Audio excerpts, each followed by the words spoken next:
இன்றைய வானிலை தொடர்பான தகவல்களுடன் இணைந்து கொள்கின்றார் வானிலை அதிகாரி முகமது சாலிஹின்.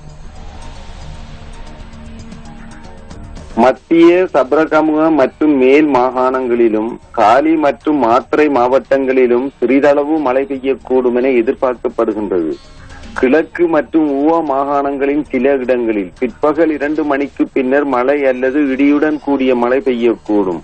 இடியுடன் கூடிய மழை பெய்கின்ற வேளைகளில் தற்காலிகமாக பலத்த காற்றும் மின்னல் தாக்கங்களும் ஏற்படக்கூடும்.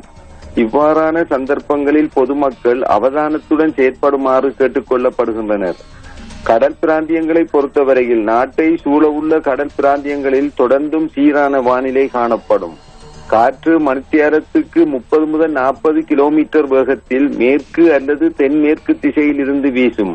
அம்பாந்தோட்டை தொடக்கம் பொத்துவில் வரையான, அத்துடன் கொழும்பு தொடக்கம் புத்தளம் ஊடாக மன்னார் வரையான கடல் பிராந்தியங்களில் காற்றின் வேகமானது அடிக்கடி மணித்தியாலத்துக்கு 50 முதல் 55 கிலோமீட்டரிலும் அதிகரித்த வேகத்தில் வீசக்கூடும். இவ்வாறான சந்தர்ப்பங்களில் குறிப்பிட்ட கடல் பிரதேசங்கள் சற்று கொந்தளிப்பான நிலையில் காணப்படும்.